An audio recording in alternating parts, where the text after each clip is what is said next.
السلام علیکم کلاس نحو مدہم۔ آج ہمارا سبق ہے اردو کا ڈسٹرکٹ بورڈ کی ڈسپنسری۔ پہلے ہم جو مصنف ہیں اس کے ان کے بارے میں پڑھ لیتے ہیں، پھر اس کے بعد سبق شروع کریں گے۔ اس کے لکھنے والے ہیں قدرت اللہ شہاب، ولادت 1917، وفات 1986۔ پاک و ہند کے ممتاز سرکاری افسر قدرت اللہ شہاب اردو کے مشہور ادیب کہتے ہیں، ادب لٹریچر کو کہتے ہیں، اور لٹریچر میں یا ادب میں وہ چیزیں شامل ہوتی ہیں، ایسی تحریر جس میں لوگوں کے جذبات، احساسات اور خیالات کو پیش کیا جائے، اسے ادب کہتے ہیں، اور جو لکھنے والا ہوتا ہے اسے ادیب کہتے ہیں۔ تو یہ اردو کے مشہور ادیب، افسانہ نگار یعنی قصے کہانیاں لکھنے والے، صوفی یہ اللہ والے تھے جو زہد و تقویٰ والے ہوتے ہیں اور نماز روزے کے پابند اور اپنی نیکیاں کرنے والے، تو صوفی تھے، اور دانشور تھے، دانشور یعنی عقل مند تھے۔ ان کی سوچ کا معیار بہت بلند تھا، بہت شاندار انداز میں بہت ساری وہ باتیں کہہ دیتے تھے۔ آپ کے والد کا نام محمد عبداللہ تھا۔ آپ نے آزاد کشمیر میں سیکرٹری جنرل اور جھنگ میں ڈپٹی کمشنر کے عہدوں پر کام کیا۔ آپ پاکستان کے گورنر جنرل غلام محمد، صدر اسکندر مرزا اور صدر محمد ایوب خان کے ساتھ بطور پرائیویٹ سیکرٹری رہے۔ ہالینڈ میں پاکستان کے سفیر بھی رہے۔ پاکستان کی ادبی تنظیم رائٹرز گلڈ کے بانی اور انجمن ترقی اردو پاکستان کے اعزازی صدر بھی رہے۔ شہاب نامہ آپ کی آپ بیتی ہے، جس میں اپنے بچپن، جوانی اور بڑھاپے کا احوال بیان کیا ہے۔ قومی خدمات کے اعتراف میں حکومت پاکستان نے آپ کو ستارہ پاکستان کے تمغے سے نوازا۔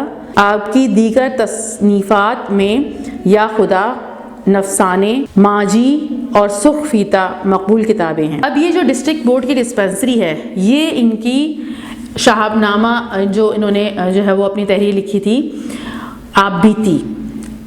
آپ بیتی کیا کہلاتی ہے؟ آپ بیتی کہلاتی ہے جس میں انسان اپنے اوپر گزرنے والے حالات کو بیان کرتا ہے، اور جو اس نے جہاں پیدا ہوا اور کہاں وقت گزارا، کیسے زندگی گزاری، جو کچھ ان کے اوپر حالات وارد ہوئے اور ان کے اوپر وہ ان کو جن مشکلات کا بھی سامنا کرنا پڑا، یا کوئی ایسے واقعات جو آئے، تو وہ سارا کچھ جو وہ اپنی کتاب میں لکھتے ہیں، اپنے اوپر گزری ہوئی داستان، تو اسے کہتے ہیں آپ بیتی۔ تو انہوں نے آپ بیتی لکھی تھی شہاب نامہ، اور آپ کی جو ڈسٹرکٹ بورڈ کی ڈسپنسری ہے، اسی شہاب نامے یعنی ان کی آپ بیتی میں سے اس چیپٹر کو لیا گیا ہے، اور اس میں انہوں نے وہ طنزیہ انداز میں ایک ایسی جگہ کا ذکر کیا ہے جہاں پر یہ ڈپٹی کمشنر لگے تھے۔ وہ جھنگ کا علاقہ تھا، جھنگ کا دور افتادہ ایک گاؤں تھا، اور اس میں یہ اس کے ڈپٹی کمشنر لگے تھے، اور اس میں انہوں نے طنزیہ انداز میں گورنمنٹ اداروں کی یا سرکاری اداروں کی ذبوحالی کو بیان کیا ہے، اور سرکاری افسروں کی نااہلی کو بیان کیا ہے۔ اور اس میں انہوں نے یہ بیان کیا کس طرح کیا ہے کہ یہ وہاں ایک جھنگ میں جو ڈپٹی کمشنر کی حیثیت سے وہاں پر لگے تھے، تو وہاں کے ایک گاؤں میں، دور افتادہ گاؤں میں وہاں پر گئے، اور وہاں کا جو دورہ انہوں نے کیا اس کو پورا بیان کیا ہے اس میں۔ چلیں سبق شروع کرتے ہیں۔ ڈسٹرکٹ بورڈ کی ڈسپنسری۔ ایک دفعہ میں ایک طویل دورے سے واپس آ رہا تھا، ایک پرفضا مقام پر ڈسٹرکٹ بورڈ کا ڈاک بنگلہ نظر آیا۔ ڈاک بنگلہ کہتے ہیں سرکاری رہائش۔ جی چاہا کہ گھنٹہ 2 گھنٹہ یہاں قیام کیا جائے۔ ڈاک بنگلہ کھلا پڑا تھا۔ اندر گیا تو دیکھا کہ چھت غائب ہے۔ پہلے خیال آیا کہ شاید یہ اوپن ایئر تھیٹر کی طرح اوپن ایئر ڈاک بنگلہ ہے، لیکن چوکیدار نے بڑی خندہ پیشانی سے وضاحت کی کہ دراصل یہ 1950 کے سیلاب کا نتیجہ ہے۔ میں نے پوچھا کہ بھائی سیلاب تو زمین پہ آیا تھا، لیکن چھت آسمان سے کیوں گر پڑی؟ چوکیدار نے سادہ لوہی سے یعنی بالکل سادہ انداز سے جواب دیا کہ صاحب اس میں بھی اللہ کی کوئی حکمت ہوگی۔ یعنی انہوں نے یہ کہا کہ بھائی یہ چھت کیوں گر گئی؟ سیلاب تو نیچے آیا تھا، یہ اوپر سے چھت کیوں گر گئی؟ تو اس نے کہا کہ یقیناً اس میں بھی کوئی اللہ تعالیٰ کی حکمت ہوگی، اور اللہ تعالیٰ کی ہر کام میں کوئی نہ کوئی وہ حکمت موجود ہوتی ہے۔ یعنی اس کو یہ سمجھ میں نہیں آیا کہ چھت گری کیوں، اس نے اس انداز سے وہ جواب دیا۔ اس ڈاک بنگلے میں چینی کی چند پرچ پیالیاں اور کچھ رکابیاں بھی موجود تھیں، رکابیاں پلیٹیں وغیرہ بھی موجود تھیں۔ چینی کے برتن وہاں پر موجود تھے۔ ان سب کی پشت پر، یعنی ان کے پیچھے جو لکھا ہوا تھا، ان سب کی پشت پر انگریزی میں 1854 جانسن اینڈ جانسن لندن درج تھا، یعنی تحریر ہوا تھا۔ آپ نے برتنوں پہ دیکھا ہوگا، اگر برتن اٹھا کے پیچھے دیکھیں تو لکھا ہوا ہوتا ہے اچھے برتنوں پر کہاں گئے وہ برتن ہیں، تو اس کی ڈیٹ وہ سارا کچھ لکھا ہوتا ہے۔ اور جب انہوں نے وہ پلیٹیں وغیرہ ساری کپس اور پیالیاں وغیرہ اٹھا کے دیکھی تو اس پہ لکھا ہوا تھا 1854 جانسن اینڈ جانسن لندن۔ چینی کے بنے ہوئے یہ ظروف یعنی برتن 100 برس پرانے تھے، یعنی 100 برس پرانے تھے، لیکن ہماری تعمیر کی ہوئی ڈاک بنگلے کی چھت سیلاب کے ایک ہی ریلے سے بہہ کر گر گئی تھی۔ یعنی اس میں انہوں نے پوری بات بیان کر دی کہ جب کنسٹرکشن ہوتی ہے ہماری سرکاری چیزوں کی تو اس میں لوگ کتنے غبن کرتے ہیں اور کتنا مال کھا جاتے ہیں، اور مال صحیح طریقے سے لگاتے نہیں ہیں کہ وہ ایک ہی بارش میں کیا ہوتا ہے، بہہ جاتا ہے۔ جیسے ہماری سڑکیں جب وہ بنتی ہیں تو کتنے کروڑوں روپے خرچ ہوتے ہیں، اور پھر اس کے بعد وہ ایک ہی بارش میں کیا ہو جاتی ہے، بہہ جاتی ہیں۔ تو اسی طریقے سے انہوں نے یہ پوری بات بیان کر دی اس میں کہ وہ پرچ پیالیاں تو 1854 کی بنی ہوئی تھیں تو وہ آج بھی موجود ہیں اور قائم و دائم ہیں، اور ہماری سرکاری چھت جو ہے وہ پانی کے ایک ہی ریل میں بہہ گئی۔ تو اس سے پتہ چلتا ہے کہ ہمارے یہاں لوگ جو ہے وہ کس طرح سرکاری مال کھا جاتے ہیں، عوام کا مال کھا جاتے ہیں، اور صحیح طریقے سے اسے جو ہے وہ لگاتے نہیں ہیں۔ تو انہوں نے یہی بیان کیا ہے کہ لیکن ہماری تعمیر، یہ چینی کے بنے ہوئے یہ ظروف 100 برس پرانے ہیں، یعنی ان میں جو مال لگایا گیا، ان میں جو چیزیں لگائی گئی، اس کو جو بنایا گیا تو بالکل صحیح بنیادوں پر بنایا گیا تھا، اس میں صحیح مال لگایا گیا تھا، تو وہ آج بھی موجود ہے۔ اور ہماری تعمیر کی ہوئی ڈاک بنگلے کی چھت ایک ہی ریلے میں بہہ گئی، ایک ہی ریلا آیا، یعنی بارش کا ایک ہی سیلاب آیا اور وہ بہہ گئی۔ ڈاک بنگلے کی رعایت سے مجھے ڈسٹرکٹ بورڈ کی ڈسپنسری یاد آ گئی۔ رعایت کا مطلب ہوتا ہے مہربانی، تو وہ کہہ رہے ہیں ڈاک بنگلے کی مہربانی سے مجھے ڈسٹرکٹ بورڈ کی ایک ڈسپنسری یاد آ گئی جو ایک نہایت دور افتادہ گاؤں میں واقع ہے۔ دور افتادہ یعنی بہت دور گاؤں میں واقع ہے۔ بغیر اطلاع دیے دور دراز دیہات میں اکیلے گھومنے کا مجھے بے حد شوق ہے۔ اس طرح ایک انسان کی آنکھ ان نظاروں کا مشاہدہ کرتی ہے جو ڈپٹی کمشنر کی آنکھ کو نصیب نہیں ہوتا۔ ان دو آنکھوں میں بڑا عجیب و غریب فرق ہے۔ انسان کی آنکھ سب کچھ دیکھتی ہے اور ڈپٹی کمشنر کی آنکھ فقط وہی دیکھنے کی عادی ہو جاتی ہے جو اسے دکھایا جاتا ہے۔ اس کے علاوہ انسان کی آنکھ عموماً سیدھی ہوتی ہے اور ڈپٹی کمشنر کی آنکھ اپنے ٹیڑھے ترچھے زاویوں کی وجہ سے کسی قدر بہنگی ہو جاتی ہے۔ ٹیڑھے ترچھے زاویے اینگل کو کہتے ہیں۔ ابھی میں آپ کو سمجھاؤں گی کہ وہ ٹیڑھے ترچھے زاویے ہیں کیا۔ خیر، اس دور افتادہ گاؤں میں مجھے ایک استبل نظر آیا۔ استبل جہاں گھوڑے وغیرہ بنے ہوتے ہیں یا جانور بنے ہوتے ہیں، استبل نظر آیا جو دراصل وہاں کا اسپتال تھا۔ ڈاکٹر صاحب دھوتی اور بنیان پہنے کرسی پر اکڑو بیٹھے تھے اور اپنے گھٹنوں پر پرچیاں رکھے نسخے لکھ کر مریضوں کو دے رہے تھے جنہوں نے کرسی کے چاروں طرف گھیرا ڈالا ہوا تھا۔ اب اس میں یہ بات کہہ رہے ہیں کہ ایک انسان کی آنکھ سب کچھ دیکھتی ہے لیکن ڈپٹی کمشنر کی آنکھ صرف وہی دیکھتی ہے جو اسے دکھایا جاتا ہے، اور اپنے ٹیڑھے ترچھے زاویوں کی وجہ سے وہ کسی قدر بہنگی ہو جاتی ہے۔ اب اس کا مطلب کیا ہے؟ ٹیڑھے ترچھے زاویوں کی وجہ سے کسی قدر بہنگی ہو جاتی ہے، اصل میں ہے یہ کہ ان کو شوق تھا کہ بغیر اطلاع دیے یہ دورہ کرتے تھے۔ ہمارے ہاں افسران کیا کرتے ہیں کہ وہ اطلاع دے کر پہنچتے ہیں تو پھر اس کو بہت اچھا کر کے اس جگہ کو کیا کیا جاتا ہے، دکھایا جاتا ہے۔ تو ڈپٹی کمشنر اصل چیز تو دیکھتا ہی نہیں ہے اور وہ دیکھنا بھی نہیں چاہتے، کیونکہ انہیں تو صرف اور صرف اپنی یہ چیز جو ہے وہ اپنی ڈائری میں لکھنی ہوتی ہے کہ انہوں نے دورہ کر دیا، تو اپنی سرکاری فائلز بھرنی ہوتی ہیں ان کو، اور وہ اس کو اس انداز سے دیکھنا نہیں چاہتے، اور وہ اسی طریقے سے دھوکہ دیتے ہیں اپنے افسران بالا کو، اور افسران بالا یہ جو ان کے اوپر جو بڑے افسر ہیں ان کو اس طرح وہ دھوکہ دیتے ہیں، اور وہ جو بڑے افسر ہمارے یہاں کے ہیں اور حکومت کے جتنے بھی عہدیدار ہیں وہ عوام کو دھوکہ دیتے ہیں، اور اس طرح یہ اپنا کام چلاتے ہیں اور سب کچھ جو ہے وہ بیڑا غرق کرتے ہیں۔ تو وہ یہ کہہ رہے ہیں کہ یہ ڈسٹرکٹ کمشنر کی جو آنکھ ہے وہ صحیح چیز نہ دیکھنے کی عادی ہو جاتی ہے، اسے چیزیں نظر نہیں آتی، اور وہ چیزیں دیکھنے کی عادی ہو جاتی ہے جو اس کو دکھایا جاتا ہے، اور اصل حقیقت ان کے سامنے جو ہے وہ نہیں آتی، اور وہ دیکھنا بھی نہیں چاہتے۔ اور بعض اوقات ایسا ہوتا ہے کہ انہیں ہر مطلب وہ دیکھنے کی اس طرح بری چیزوں کو، مطلب اس طرح چیزوں کو دیکھنے کے عادی ہو جاتے ہیں کہ کوئی برائی ان کے سامنے آ بھی جائے تب بھی ان کے زاویے میں، ان کے اینگل کی آنکھ میں وہ آتی ہی نہیں ہے، اور وہ اس کو صحیح سمجھ رہے ہوتے ہیں۔ اس لیے وہ کہہ رہے ہیں کہ ان کی آنکھیں کیا ہو جاتی ہیں، بھینگی ہو جاتی ہیں۔ اور جب وہ وہاں پر پہنچے تو انہوں نے کیا دیکھا کہ وہ ڈسٹرکٹ بورڈ کی جو ڈسپینسری تھی اس میں، اب کیونکہ اچانک پہنچے تھے، بغیر بتائے گئے تھے، تو انہوں نے بالکل اپنی اصلی حالت میں اس چیز کو جو ہے وہ بالکل حقیقت کی نظر سے وہ ساری چیزیں حقیقتاً دیکھ لیں کہ اصل میں وہ ڈسٹرکٹ بورڈ کی ڈسپینسری کس حال میں تھی۔ اور وہ ایسا لگ رہا تھا کہ وہ استبل ہے، یعنی جانوروں کے باندھنے کی جگہ ہے، اور وہاں پر ایک صاحب حال کے وہ کیا تھا، ڈسٹرکٹ بورڈ کے کو وہ اسپتال نہیں لگ رہا تھا بلکہ کیا لگ رہا تھا، وہ استبل لگ رہا تھا۔ اور وہاں پر ڈاکٹر صاحب جو بیٹھے ہوئے تھے وہ دھوتی میں بیٹھے ہوئے تھے، اور اب پرچیاں انہوں نے اپنے گھٹنوں پر رکھی ہوئی تھیں، اور ان کے چاروں طرف کیا تھے، مریض تھے، اور وہ اکڑو بیٹھے ہوئے تھے اپنی کرسی پر۔ یہ پورا اصل حال انہوں نے جو ہے وہ دیکھا۔ اور کیا پوچھ رہے تھے وہ، کیا مرض ہے؟ ڈاکٹر صاحب ہر مریض سے سوال کرتے تھے، مطلب وہ ڈاکٹر صاحب جو ہے وہ مریض سے سوال کر رہے ہیں کہ کیا مرض ہے، حالانکہ مریض جو ہے وہ اپنی حالت بتاتا ہے، پھر ڈاکٹر بتاتا ہے کیا مرض ہے، وہ مریض سے پوچھ رہے ہیں۔ مریض اپنی بساط کے مطابق جو اس کی حیثیت ہے، ظاہر ہے اس کو تو کچھ پتہ نہیں ہے، وہ اچھا پڑھا لکھا بھی نہیں ہے، اور جو اس کی حیثیت ہے اپنی بساط کے مطابق اپنے مرض کی خود تشخیص کرتا تھا، یعنی خود وہ جو ہے وہ تشخیص کرنا ہوتا ہے، جانچنا، یا اسے جو ہے وہ ڈائگنوز کرنا جسے ہم انگلش میں کہتے ہیں۔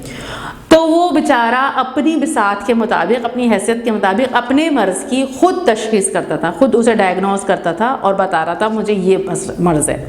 اور ڈاکٹر صاحب بڑی سرعت سے، سرعت کا مطلب ہوتا ہے جلدی سے، بڑی سرعت سے نسخہ لکھ کر اس کے حوالے کر دیتے تھے، اور وہ مرض یہ بتاتا تھا کہ مجھے یہ مرض ہے، وہ تیزی سے اس کو نسخہ لکھ دیتے تھے، یعنی پرسکرپشن لکھ دیتے تھے کہ تمہیں یہ دوائیں لینی ہیں۔ غالباً یہ نسخہ تعویذ کے طور پر استعمال ہوتا تھا، کیونکہ مریض نسخہ لے کر بغیر کوئی دوا مانگے وہاں سے چلا جاتا تھا۔ اب وہ نسخہ تو انہوں نے لکھ دیا، لیکن وہ دوا تو وہاں پر ملتی نہیں تھی، حالانکہ وہ ڈسٹرکٹ بورڈ کی ڈسپینسری تھی، وہاں سے دوا ملنی چاہیے تھی، لیکن وہ اس پرچے کو تعویذ بنا کر رکھ کے لے جاتا تھا، اور دوا تو بیچارہ مانگتا ہی نہیں تھا کیونکہ وہاں پر دوا ملتی نہیں تھی۔ میری خاکی پتلون اور سفید بش شرٹ کے لحاظ سے ڈاکٹر صاحب نے مجھے اپنے سامنے ایک بینچ پر بٹھا لیا جس پر ان کا حقہ اور پاندان پڑا تھا۔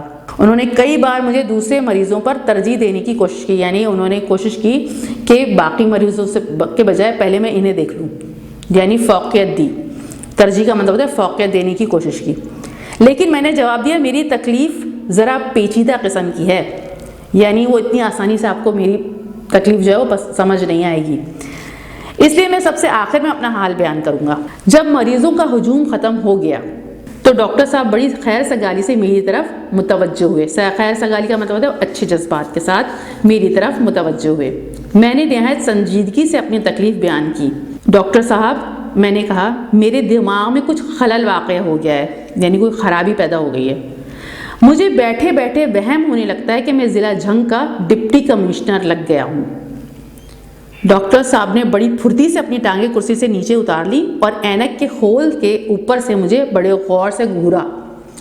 جب انہیں اچھی طرح اطمینان ہو گیا کہ میری تراش خراش اور وضع قطع میں ڈپٹی کمشنر کی کوئی علامت موجود نہیں ہے تو وہ پھر کرسی پر اکڑو بیٹھ گئے اور ایک کاغذ گھٹنے پر رکھ کر غالباً نسخہ لکھنے میں مشغول ہو گئے۔ مجھے یقین ہے کہ اگر وقت انہیں مہلت دیتا تو وہ میرے لیے بدہضمی کا علاج تجویز فرماتے، لیکن عین اس وقت گاؤں کے نمبردار نے وہاں پہنچ کر میرے جنون کا راز فاش کر دیا۔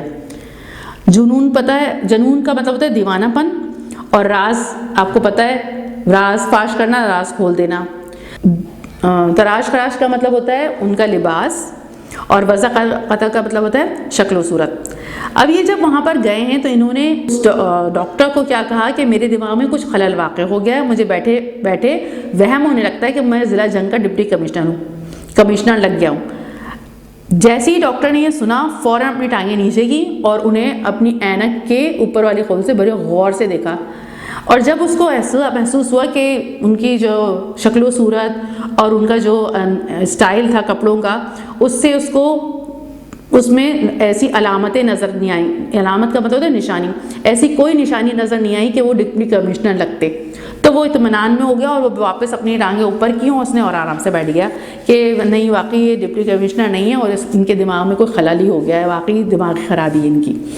اور بہت طریقے سے وہ اپنی پرچی پر غالباً انہوں نے کہا شاید وہ یہ لکھنا شروع ہو جاتا کہ وہ یہی سمجھا کہ یہ دماغ کے کچھ خراب ہو گئے ہیں، دماغی خرابی ہے ان کے اندر۔ تو وہ یہ کہہ رہے ہیں کہ مجھے محسوس ہوا کہ شاید وہ میرے لیے بدہضمی کا جو ہے وہ علاج لکھیں گے، لیکن ابھی وہ لکھتے ہی تو ایک دم کیا ہو گیا، جو اس ضلع کا نمبردار تھا وہ آیا۔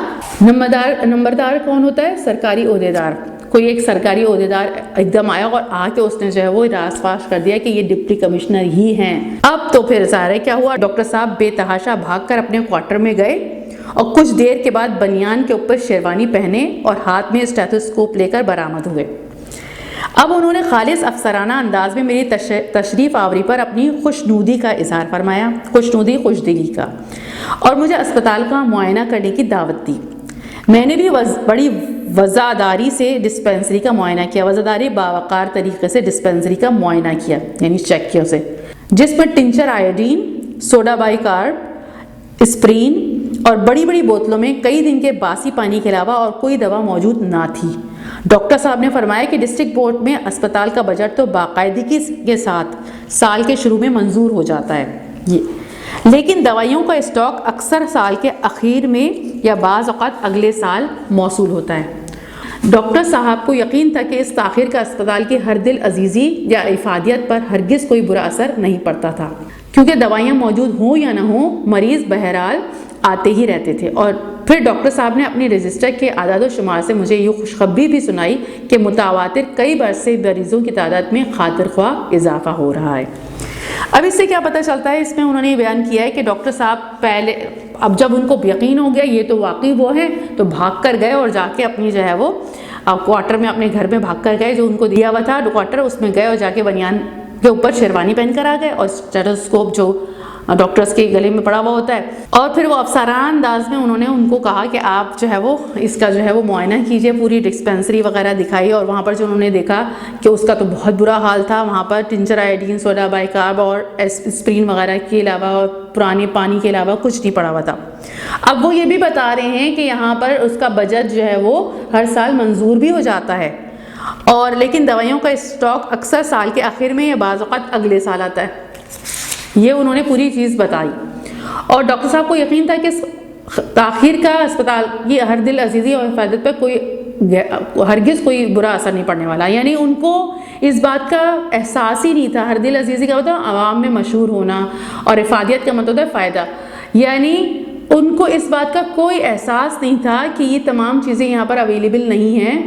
وہ یعنی اب بھی جو ہے وہ ہسپتال اسی طریقے سے مشہور بھی ہے اور یہ بہت فائدہ مند ہے، یعنی اس کی افادیت پر اور اس کی ہر دل عزیزی پر چیزوں کا نہ ہونا، صحیح طریقے سے جو ہے وہ مریضوں کو جو ہے وہ ان کی تمام سہولیتیں فراہم نہ کرنا، اس پر کوئی اثر نہیں پڑے گا۔ لوگ اب بھی اس ہسپتال کو اہمیت دیتے ہیں اور اب بھی اس کی افادیت باقی ہے۔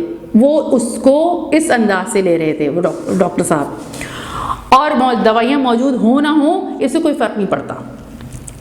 مطلب یہ کہ ان کا بھی حال کتنا برا ہے، یہ سرکاری ڈاکٹر ہیں اور ان کو اس بات کی ہوش نہیں ہے کہ لوگوں کی بیماریوں کا علاج یہاں پر ہونا چاہیے، یعنی ان کے دیکھنے کا وہی، جیسے انہوں نے کہا کہ آنکھیں ہی ٹیڑھی ہو گئی ہیں اور دیکھنے کا زاویہ ہی تبدیل ہو گیا ہے، یعنی بری چیز بری اب لگتی ہی نہیں ہے، بری حالت ہسپتال کی ہوئی ہے وہ انہیں وہ کوئی برا لگتا ہی نہیں ہے، اتنی سوچ جو ہے وہ بگڑ چکی ہے، اور وہ سمجھ رہے ہیں بہت اچھے کام کر رہے ہیں۔ اور بار میں کیا بول رہے ہیں کہ مریضوں کی تعداد بھی بہت زیادہ، کیا ہے اعداد و شمار جو ہے وہ بتا رہے ہیں، رجسٹر دکھا رہے ہیں کہ دیکھیں مریضوں کی تعداد کتنی بڑھ گئی ہے، حالانکہ یہ ان کی قابلیت پر اور ان کی نااہلی پر ایک سوالیہ نشان ہے، یہ ان کو نظر نہیں آ رہا، اور وہ یہ سمجھ رہے ہیں کہ وہ بہت اچھا کر رہے ہیں۔ پوری ناقص کارکردگی جو ہے وہ اس کی عکس دکھائی دے رہا ہے ان کی تمام چیزوں میں، اور مریضوں کی بڑھتی ہوئی تعداد میں ساری ناقص کارکردگی جو ہے وہ واضح ہو رہی ہے اس بات کا انہیں خیال تک نہیں ہے، اور یہ طنز کر رہے ہیں وہ اس میں۔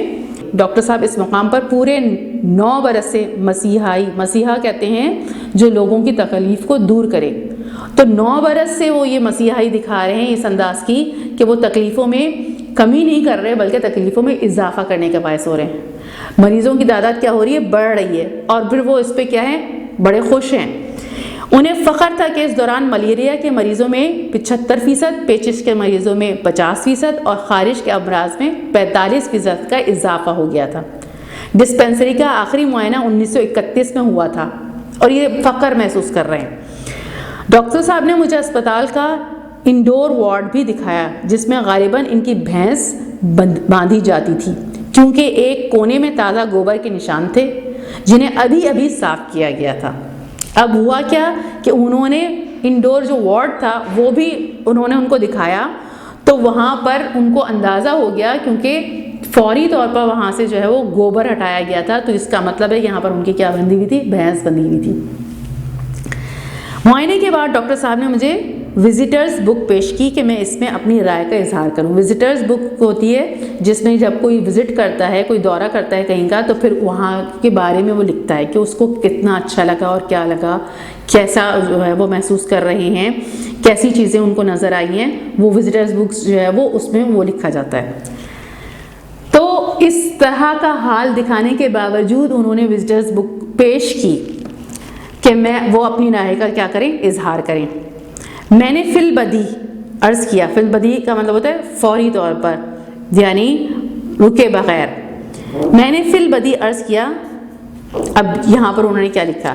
دنیا طب میں یہ اسپتال سنگ میل کی حیثیت رکھتا ہے۔ سنگ میل نشان راہ ہے، یعنی اس کو دیکھنا چاہیے، یہ سنگ میل کی حیثیت رکھتا ہے، یہ ہمیں آگے لے جائے گا۔ یہاں پر دوائیوں کی جگہ نسخوں سے علاج کیا جاتا ہے، اور مریضوں کی تعداد روز افزوں ترقی پر ہے۔ مریضوں کی تعداد، یعنی یہاں پر بھی انہوں نے طنز کیا، طنزیہ انداز میں جو ہے وہ حقیقت واضح کی ہے کہ مریضوں کی تعداد روز افزوں ترقی پر ہے، یعنی بڑھ رہی ہے۔ یہ ایسا اسپتال ہے۔ اسپتال میں داخل ہونے والے مریضوں کے لیے بھینس کے خالص دودھ کا خاطر خواہ انتظام ہے، کیونکہ وارڈ میں بھینس باندھنے کا بھی اچھا بندوبست ہے۔ گوبر بھی وقت پر اٹھایا جاتا ہے، اور مکھیوں کی آمد و رفت پر کوئی خاص پابندی عائد نہیں ہے۔ یہ بھی پورا طنز انہوں نے طنز میں پورا بتا دیا کہ یہاں پر جو اسپتال ہے، ڈسٹرکٹ بورڈ کی جو ڈسپینسری ہے، اس کا کیا حال ہے۔ چند ماہ بعد جب میں دوبارہ اسی ڈسپینسری کو دیکھنے گیا تو وارڈ میں ڈاکٹر صاحب کی بھینس تو بدستور بندھی ہوئی تھی، یعنی اسی طرح پہلے کی طرح بندھی ہوئی تھی، لیکن وزٹرز بک کے جس ورق پر میرے پہلے معائنے کی رائے درج تھی وہ غائب تھا، یعنی حال تبدیل نہیں ہوا۔ وہ جو وزٹرز بک میں انہوں نے لکھا تھا اس کا پیج پھاڑ دیا انہوں نے، اور حال ویسی کا ویسی کیا رہا؟ برقرار رہا، اس کو ٹھیک کرنے کی انہوں نے کوشش نہیں کی۔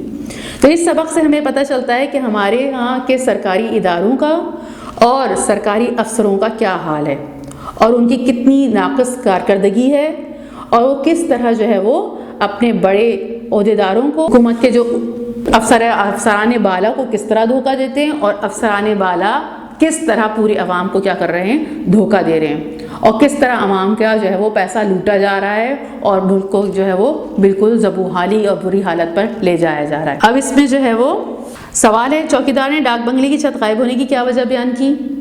وہ آپ کو پتا ہے اس نے کیا کہا تھا؟ 1950 کے سیلاب میں بہہ گئی، تو انہوں نے پوچھا کہ یہ چھت کیوں، بھائی سیلاب تو نیچے آیا تھا، چھت اوپر سے کیوں گر گئی؟ تو اس نے کیا جواب دیا کہ اس میں بھی اللہ تعالیٰ کی کوئی حکمت پوشیدہ ہوگی۔ مصنف نے دیہات میں گھومنے کے شوق کی کیا وجہ بیان کی؟ مصنف نے دیہات میں گھومنے کے شوق کی یہ وجہ بیان کی تھی کہ جب کوئی سرکاری افسر بغیر بتائے جاتا ہے تو وہ حقیقت جو ہے وہ صحیح طریقے سے دیکھ پاتا ہے، اور اس کی آنکھ وہ سب کچھ دیکھ لیتی ہے جو اسے نہیں دکھایا جاتا، اور انہیں اس بات کا شوق تھا کہ میں بغیر بتائے جو ہے وہ دورہ کروں تاکہ مجھے ساری حقیقتیں کیا ہو جائیں؟ واضح ہو جائیں۔ مصنف کو گاؤں میں جو استبل نظر آیا وہ دراصل کیا تھا؟ مصنف کو گاؤں میں جو استبل نظر آیا وہ کیا تھا؟ اب آپ اس کا خود جواب دیجئے مجھے، میں صرف کوسچن کروں گی کہ آپ کے دماغ میں کتنا بیٹھا۔ مصنف نے اسپتال کے انڈور وارڈ کو کیسا پایا تھا؟ انڈور وارڈ کیا تھا، اور وہاں کیا بندھا ہوا تھا، اور کیا تمام چیزیں تھیں، وہ آپ نے خود جو ہے وہ بتانا ہے۔ گاؤں کے نمبردار کے بتانے پر ڈاکٹر صاحب کا کیا رد عمل ہوا؟ وہ فوراً انہوں نے جو ہے وہ اپنی ٹانگیں کرسی سے نیچے کی اور پھر وہ بھاگ کے گئے اب یہ سارا کچھ آپ نے ایک دفعہ اور سن لیں گے تو آپ آرام سے جو ہے وہ لکھ سکیں گے۔ ڈاکٹر صاحب کس حلیے میں مریضوں کا معائنہ کر رہے تھے، کس حلیے میں کر رہے تھے؟ اب اس وقت آپ اگر جوابات دیتے جائیں گے میرے ساتھ اور پھر جو کمی پیشی ہوگی اور ایک دفعہ پڑھ لیں گے تو وہ آپ کو جو ہے وہ دماغ میں بیٹھ جائیں گے۔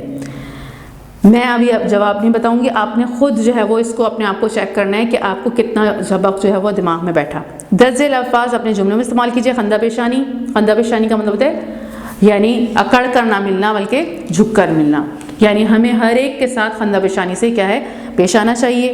حکمت یعنی کون سی اہم راز پوشیدہ ہیں، اب اس کا جملہ جو ہے وہ آپ خود بتائیں گے۔ دور افتادہ کا مطلب کیا ہوتا ہے؟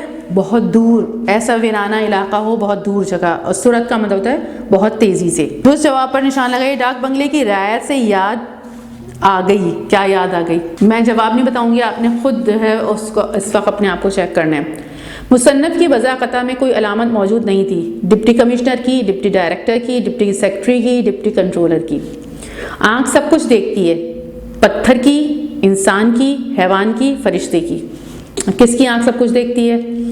جو استبل نظر آیا وہ دراصل تھا کیا تھا؟ ڈاک بنگلہ، ڈاک خانہ، اسپتال، عجائب گھر۔ ڈسپنسری کا آخری معائنہ ہوا تھا 1930 میں، 1931 میں، 1932 میں اور 1933 میں۔ اب خالی جگہیں، درست الفاظ لکھ کر خالی جگہیں پر کیجیے۔ آپ خود جوابات دیتے جائیں گے تو آپ ایک دفعہ دوبارہ پڑھیں گے، اگر کوئی غلط ہوگا تو پھر آپ کو ہمیشہ کے لیے وہ یاد ہو جائے گا۔ ڈاکٹر صاحب دھوتی اور بنیان پہنے کرسی پر ڈیش بیٹھے تھے۔ مریض اپنی ڈیش کے مطابق اپنے مرض کی خود تشخیص کرتا تھا۔ غالباً یہ نسخہ ڈیش کے طور پر استعمال ہوتا تھا۔ مجھے وہم ہونے لگتا ہے کہ میں ضلع ڈیش کا ڈپٹی کمشنر لگ گیا ہوں۔ ڈاکٹر صاحب پورے ڈیش برس سے مسیحائی فرما رہے تھے۔ درست بیان پر نشان لگائیے۔ چینی کے بنے ہوئے ظروف 150 سال پرانے تھے۔ اسپتال کے وارڈ میں ڈاکٹر صاحب کی بھینس باندھی جاتی تھی۔ انسان کی آنکھ عموماً ترچھی ہوتی ہے، یہاں پر دوائیوں کی جگہ تعویذوں سے علاج کیا جاتا ہے۔ وارڈ میں بکری باندھنے کا بھی بندوبست ہے۔ گزشتہ کل صبح سے رات تک کے واقعات لکھیے۔ اب اس میں آپ صبح سے لے کر رات تک جو بھی واقعات ہوئے وہ آپ جو ہے وہ اپنے الفاظ میں جو ہے وہ لکھیے گا۔ آپ بیتی اس تصنیف کو کہتے ہیں جس میں مصنف نے اپنے حالات و واقعات خود قلم بند کیے ہوں۔ خود قلم بند کیے ہوں یعنی خود لکھے ہوں اپنے اوپر گزرنے والے سارے حالات و واقعات۔ یہ بھی میں نے آپ کو بتایا تھا۔ السلام علیکم ورحمۃ اللہ وبرکاتہ۔